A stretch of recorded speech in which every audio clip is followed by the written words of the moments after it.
શિક્ષણમાં તાકાત છે, ઓકાત છે, સોકાત છે, માનવીને સાચા અર્થમાં માનવ બનાવવાની વાત છે.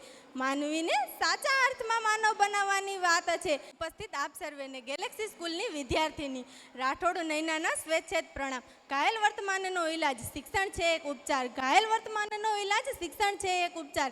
આજે આ સ્વતંત્રતા દિવસના નિમિત્તે આપણા રાષ્ટ્રધ્વજને ભારત માતાને પ્રણામ સાથે દેશ હમારા એસા ના છોડ સકે કોઈ, દેશ હમારા એસા ના છોડ સકે કોઈ, रिश्ता हमारा ऐसा ना तोड़ सके कोई, दिल हमारा एक है हमारी जान, दिल हमारा एक है हमारी जान, हिंदुस्तान हमारा है हम है हिंदुस्तान की शान. આવા સોનાકી ચેડિયા ગણાતા દેશનું વર્તમાન આજે કેવું છે તે તો આપ સૌ જાણો જ છો ને. આજનું વર્તમાન ઘાયલ છે. ઈર્ષાવૃત્તિથી, બેકારીથી, દુઃખમાં આર્થિક કઠિનતાથી, અદેખાઈથી, એકબીજાને નીચા દેખાડવાની વૃત્તિથી, આતંકવાદથી, ભ્રષ્ટાચારથી, સ્ત્રી ભ્રૂણ હત્યાથી અને પ્રેમ અને શાંતિના અભાવથી ઘાયલ વર્તમાનમાંથી તંદુરસ્ત વર્તમાન સુધીની યાત્રા પૂર્ણ કરવા માટે એકમાત્ર ફક્ત શિક્ષણ જ તેનો ઉપચાર કરી શકે છે. અને એ શિક્ષણ રાષ્ટ્રીય શિક્ષણની અગ્નિ પ્રગટાવો અને એ શિક્ષણની બે શક્તિઓ સ્વધા અને સ્વાહાનો ભારતમાં આવિર્ભાવ હોવો જોઈએ.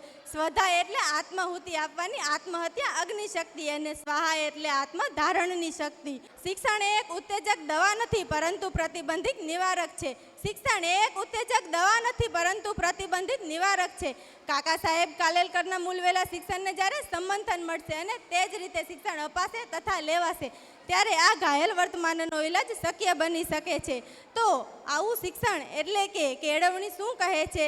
હું સત્તાની દાસી નથી, હું કાયદાની બંધી નથી. હું સત્તાની દાસી નથી, હું કાયદાની બંધી નથી. હું તો માત્ર ધર્મનું પુનરાગમન છું. હું તો માત્ર ધર્મનું પુનરાગમન છું. મનુષ્યના હૃદય બુદ્ધિ તથા તમામ ઇન્દ્રિયોની સ્વામીની છું. માનસશાસ્ત્ર અને સમાજશાસ્ત્ર એ બે મારા પગ છે. કળંગ અને હુનર એ બે મારા હાથ છે. વિજ્ઞાન મારું મસ્તક છે, ધર્મ મારું વ્રત છે, શ્રદ્ધા મારું ધૈર્યતત્વ છે. આવી હું જગદંબા છું, જગત ધાત્રી છું. આવી હું જગદંબા છું, જગત ધાત્રી છું. મારી ઉપાસના કરનારા કોઈના હોશિયાળા નહીં રહે. આવા કેળવણી જ્યારે ભારતના દરેક નાગરિકના હૃદયમાં સ્થાન પામશે અને તેવી કેળવણી મેળવેલા નાગરિકને જ્યારે જો સત્તા પર બેસાડવામાં આવશે તો તે ફૂલાશે નહીં અને જો તેના હાથમાં ઝાડુ આપવામાં આવશે તો તે શરમાશે નહીં અને સૌના હૃદયમાં પ્રેમરૂપી ઝરણા વહેશે.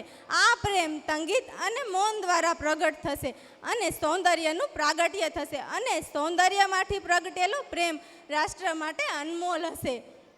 અને આમ પ્રેમ, શાંતિ અને સૌંદર્યરૂપી દવાથી આપણે ઘાયલ વર્તમાનનો ઇલાજ શક્ય બની શકીશું. આમ શિક્ષણ સિવાય કોઈ વિકલ્પ જ નથી. શિક્ષણ દ્વારા હર વર્તમાનને તંદુરસ્ત બક્ષવાની વાત છે. શિક્ષણ દ્વારા શક્તિથી મુક્તિ સુધી પહોંચવાની વાત છે. કે શિક્ષણમાં તાકાત છે, ઓકાત છે, સોકાત છે. કે શિક્ષણમાં તાકાત છે, ઓકાત છે, સોકાત છે, માનવીને સાચા અર્થમાં માનવ બનાવવાની વાત છે. માનવીને સાચા અર્થમાં માનવ બનાવવાની વાત છે. શિક્ષણ નથી સાગર ઉપર અંકિત થયેલ માત્ર અક્ષરો. શિક્ષણ દ્વારા માનવ હૃદય ઢંઢોળવાની વાત છે.